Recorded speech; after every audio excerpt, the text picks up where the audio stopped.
Naalala, niyo pa ba ang mga panahong pakiramdam natin ay kayang-kaya pa nating gawin ang lahat? Ang pagtakbo, paglukso, pag-aakyat sa mataas na lugar ng walang takot at paggawa ng maraming bagay ng sabay-sabay. Ngayon, habang tayo ito matanda, may mga bagong hamon na dumarating. Ang dating bilis ay napapalitan ng dahan-dahan. Ang dating tibay ay nagiging mas marupok at ang mga simpleng gawain ay nagiging mas mahirap. Marami sa ating mga nakatatanda ang nahihirapan na sa mga simpleng bagay tulad ng pagbangon sa kama, paglakad ng hindi sumasandal o kahit ang pag-alala sa mga bagong impormasyon. Nakakalungkot isipin na ang dating malakas na katawan at isip ay unti-unting nanghihina. At minsan pakiramdam natin ay nawawalan tayo ng kalayaan sa paggawa ng mga bagay na dati madali lang. Pero paano kung sabihin ko sa inyo na hindi ito kailangang maging ganito para sa lahat? May mga nakatatanda na kahit nasa edad 70 na ay patuloy pa ring nabubuhay ng buo at malaya. Patuloy silang masigla, aktibo at nagtatamasa ng bawat sandali.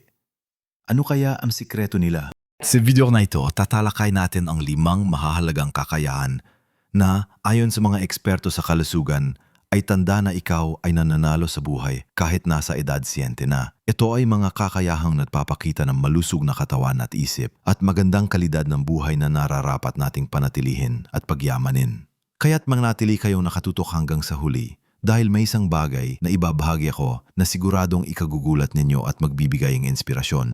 Simulan natin sa una at marahil pinakamahalagang kakayahan na dapat natin panatilihin habang tayo tumatanda. Ang kakayahang maglakad ng matatag at nakakapag-akyat baba ng hagdan ng walang tulong. Isipin ninyo, gaano kahalaga ang simpleng paglakad ng walang takot na madapa o ang kakayahang umakyat sa hagdan para makapunta sa ikalawang palapag ng bahay o sa simbahan o sa bahay ng inyong anak. Para sa marami, ang mga gawaing ito ay nagiging malaking hamon sa pagtanda, ang kawalan ng balanse, ang panghihina ng kalamnan sa binti at ang pananakit ng kasukasuan ay madalas na dahilan kung bakit marami sa atin ang nagiging dependent sa iba o worse, nagiging limitado ang ating galaw at nakakulong na lang sa bahay. Nakakalungkot isipin na ang dating abilidad na simpleng makapaglakad o makapag-akyat ay nagiging sanhi ng pagkawala ng ating kalayaan. Pero hindi ito kailangang maging ganun. Mahalaga na patuloy nating sanayin ang ating mga binti at panatiliin ang ating balanse. Paano? Simple lang. Ang regular na paglalakad kahit sa loob lang ng bauran o sa parke ng 10 minuto kada araw ay malaking tulong na. Unti-unti ninyo itong dagdagan kung kaya nyo. Kung pakiramdam nyo ay mahina pa kayo, magsimula sa paglalakad ng may hawak sa pader o sa balikat ng kasama. Maaari din kayo magsanay ng mga simpleng ehersisyo habang nakaupo sa upuan, tulad ng pagtaas ng binti o pagtayo at pag-upo ng paulit-ulit na para bang napapasquat kayo. Ito ay nakakatulong magpalakas ng kalamnan sa hita at puwit ng halaga para sa pagtayo at paglakad. Para naman sa balanse, subukan ang pagtayo sa isang binti ng may hawak sa matibay na bagay o ang paglalakad na ang sakong ng isang paa ay nakadikit sa dulo ng daliri ng kabilang paa, parang naglalakad sa alambre. Gawin ito ng dahan-dahan at siguraduhin na mayroon kayong masasaluhan. Ang para bukod sa ehersisyo, mahalaga rin ang tamang sapatos na hindi madulas at sumusuporta sa inyong mga paa. At syempre, ang tamang nutrisyon. Pagkain ng sapat na protina tulad ng isda, itlog at manok para sa kalamnan. At pagkain ng mga pagkain mayaman sa calcium at vitamin D tulad ng gatas, malunggay at delis para sa buto. Si Aling Nena 75, isang kapitbahay namin, ay araw-araw naglalakad sa parke kasamang kanyang apo. Nakakapunta pa rin siya sa palengke at nakakaakyat ng hagdan sa simbahan nang hindi humingi ng tulong. Ang sikreto niya, simpleng paggalaw araw-araw at pagkain ng gulay at isda. Ang kanyang pang-araw-araw na routine ay hindi lang nakakatulong sa kanyang pisikal na kalusugan, kundi nagbibigay din sa kanya ng layunin at kasiyahan. Ang bawat takbang niya ay patunay na ang pagtanda ay hindi hadlang sa pagkakaroon ng malayang buhay. Kasunod ng kakayahang maglakad ng matatag ay ang kakayahang kumilos at mangasiwa sa sarili ng malaya, na siyang ikalawang kakayahang napapakita na ikaw ay panalo sa buhay sa edad 70. Ano nga ba ang ibig sabihin nito? Ito ay ang kakayahang gawin ang mga pang-araw-araw na gawain na hindi na kailangan ng tulong ng iba. Ito ay ang pagbibihis, pagligo, pagkain, pagluluto, paglilinis ng bahay, at pag-ayos ng sarili ng mag-isa. Para sa marami, ang simpleng gawain na ito ay nagiging sanhi ng kahiyan o pagkabala dahil kailangan na nilang umasa sa kanilang mga anak o tagapag-alaga. Ang pagkawala ng kakayahang ito ay nangangahulugan din ng pagkawala ng dignidad at privacy, na lubang masakit para sa isang nakatatanda na buong buhay ay sanay na maging independent. Ang sakit sa kasukasuan, panghihina ng katawan at kawalan ng enerhiya ay malaking salik dito. Nakakalungkot na makita ang ilan sa ating mga magulang at lolo't lola na hirap ng gawin ang mga bagay na dating kusa nilang ginagawa na nagiging sanhi ng kanilang kalungkutan at pagkalimot sa sarili. Para mapanatili ang kakayahang ito, mahalaga ang patuloy na paggalaw at paggamit ng ating mga kamay at daliri. Hindi ito nangangailangan ng mas salimuot na ehersisyo. Ang mga simpleng gawain sa bahay tulad ng paglilinis, pagluluto, paglalaba o paghahardin ay malaking tulong na. Ang paggawa ng mga hobbies tulad ng pagbuburda, paghabi, pagpipinta o paglalaro ng baraha ay nakakatulong upang mapanatili ang dexterity o ang galing ng kamay at daliri. Ang regular na pag-unat ng katawan sa umaga kahit ilang minuto lang ay makakatulong din para hindi manigas ang inyong mga kasukasuan. Bukod dito, ang tamang tulog ay napakahalaga upang magkaroon kayo ng sapat na enerhiya sa buong araw. Hanggat maari, siguraduhin na nakakakuha kayo ng 7 hanggang 8 oras ng tulog bawat gabi. Ang pag-inom ng sapat na tubig ay mahalaga rin para sa ating enerhiya at pangkalahatang kalusugan. Huwag hintayin na mauhaw bago uminom. Ugaliin ang pag-inom ng tubig sa regular na oras. Si Mang Tonyo Swatandi, kahit medyo may katabaan, na ay kayang-kaya pa rin magluto ng sarili niyang ulam na paborito niyang adobo, magplansa ng kanyang mga damit at maglinis ng bahay. Napanatili niya ito sa pamamagitan ng paggawa ng mga gawaing bahay na nagsisilbing ehersisyo at pagtulog ng sapat. Ang kanyang dedikasyon sa pagiging self-sufficient ay nagbibigay sa kanya ng sense of purpose at kasiyahan sa bawat araw. Hindi lang niya inaalagaan ang kanyang sarili, kundi nagiging inspirasyon din siya sa kanyang mga kapitbahay at pamilya. Ngayon na napag-usapan na natin ang kahalagahan ng paggalaw at kalayaan sa pang-araw-araw na gawain, dumako naman tayo sa isa pang aspeto ng pagiging panalo sa buhay sa edad 70 na hindi lang nakatuon sa pisikal, kundi pati na rin sa ating isipan at emosyon. Ito ang kakayahang makipag-ugnayan at makilahok sa komunidad. Ang pangatlong kakayahan na ating tatalakayin. Ang pakikisalamuha sa kapwa ay kasing halaga ng anumang ehersisyo para sa ating kalusugan, lalo na sa ating mental at emosyonal na kapakanan. Para sa marami, ang pagtanda ay nabdudulot ng pagkakakulong sa bahay, pagkawala ng mga kaibigan at kasamahan, at pakiramdam ng pag-iisa. Ang sakit na nararamdaman sa pag-iisa at kalungkutan ay isang malaking problema na nakakaapekto sa maraming nakatatanda.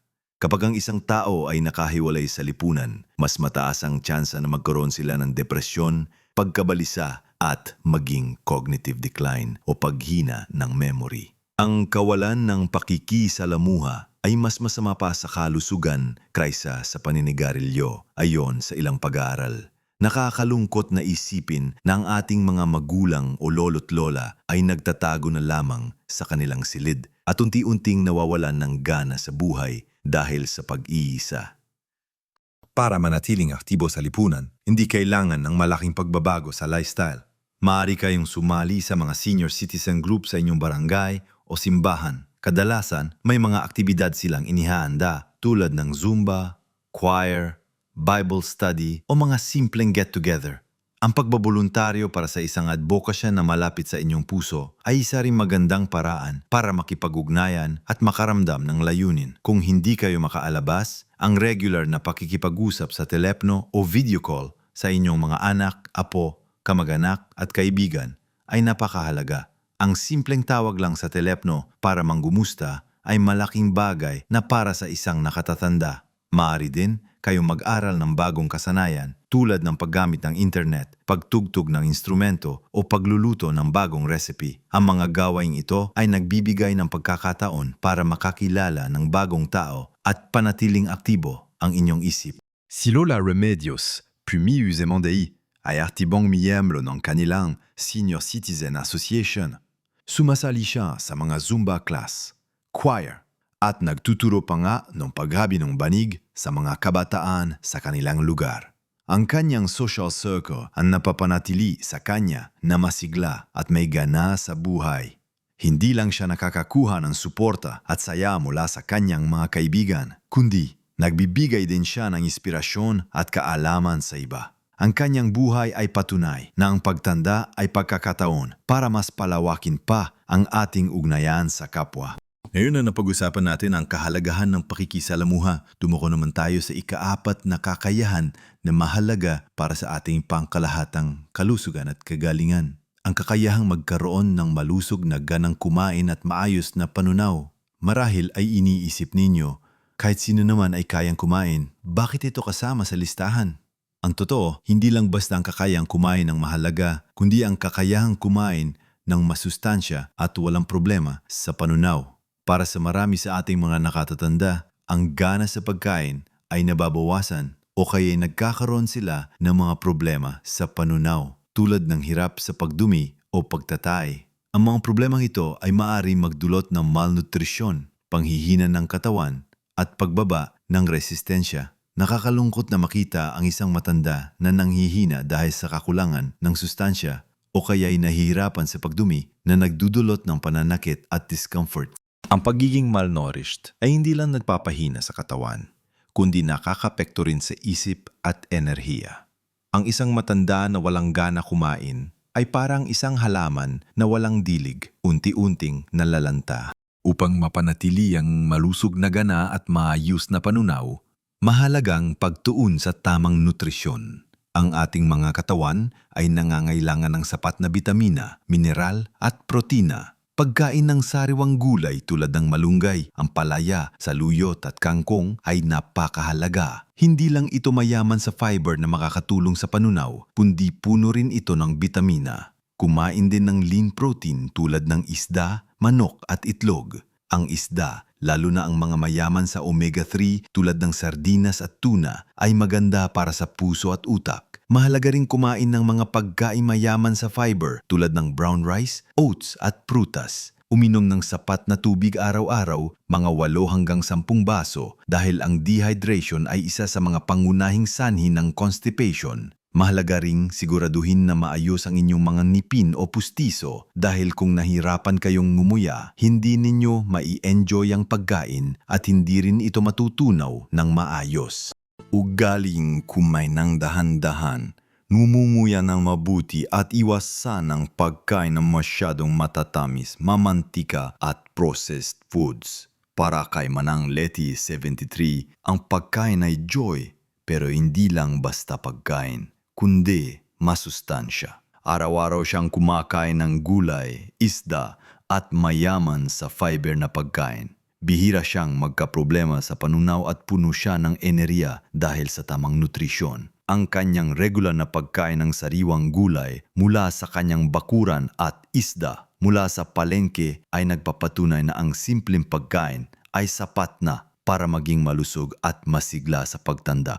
Ngayon, dumako naman tayo sa ika-5 at huling kakayahan na ating tatalakayin na napakahalaga para sa isang buong buhay sa edad 70.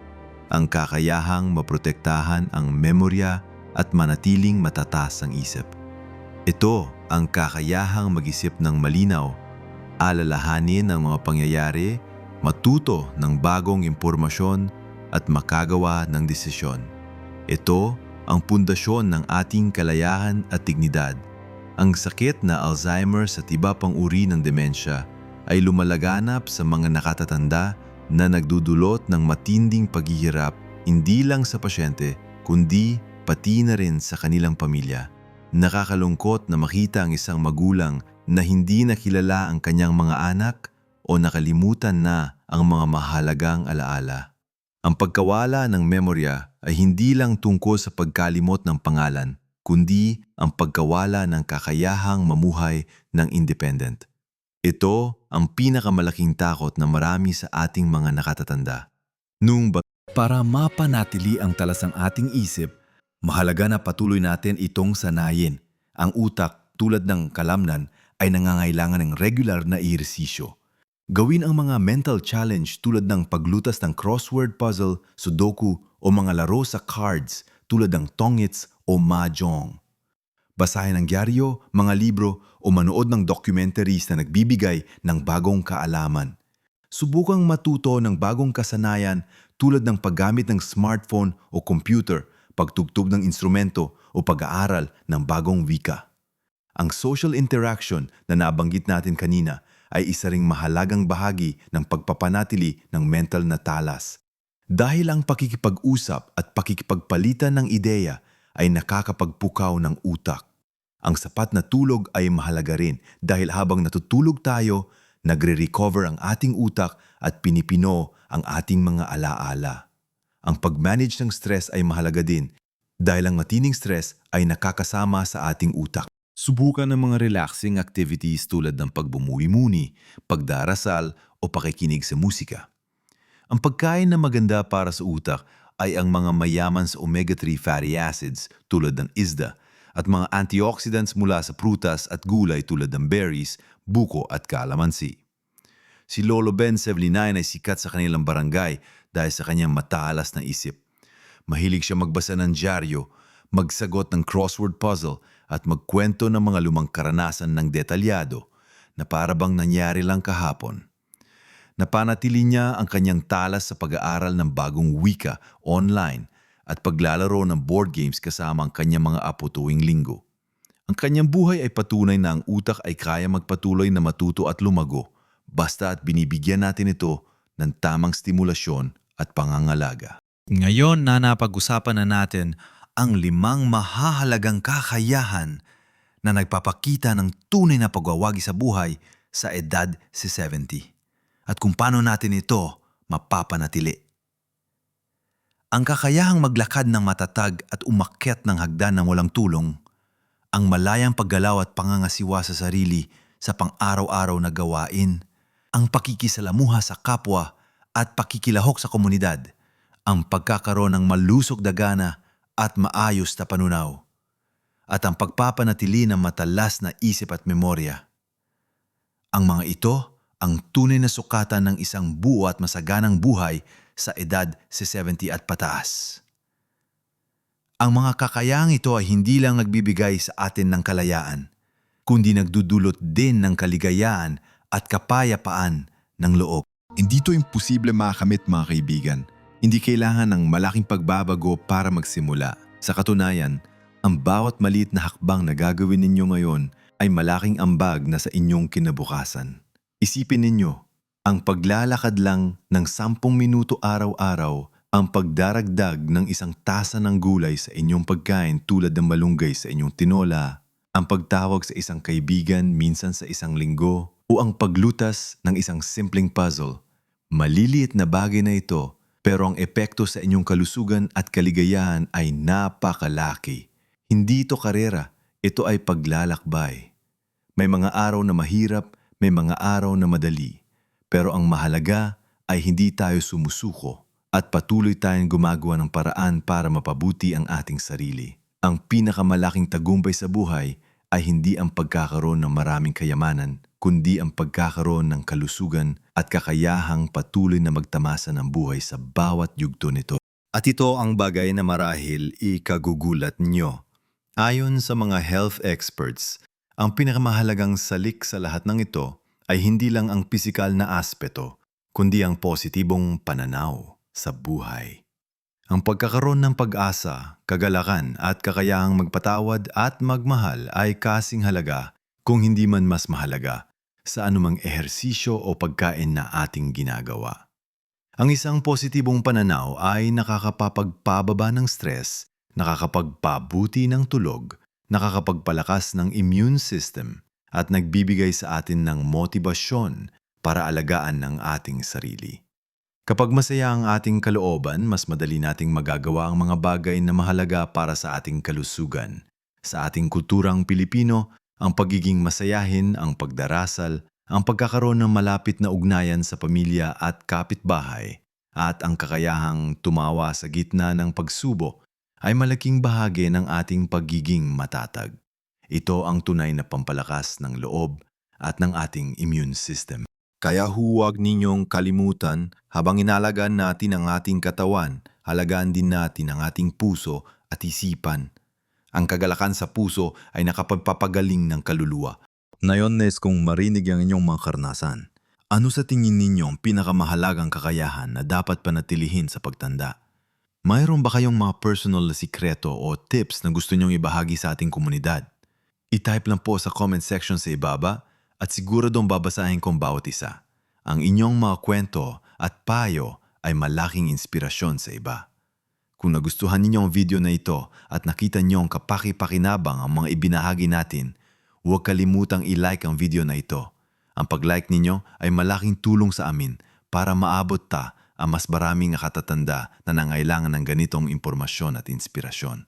At syempre, kung hindi pa kayo nakasubscribe, i-click nyo na ang subscribe button at ang notification bell para updated kayo sa mga susunod pa nating video tungkol sa kalusugan at masayang pagtanda. Tandaan, ang pagtanda ay isang biyaya. Hindi ito katapusan, kundi bagong simula, isang pagkakataon para sa mas maraming pagtuklas at pagpapahalaga sa buhay. Patuloy tayong lumago, patuloy tayong matuto, at patuloy tayong mabuhay ng buo.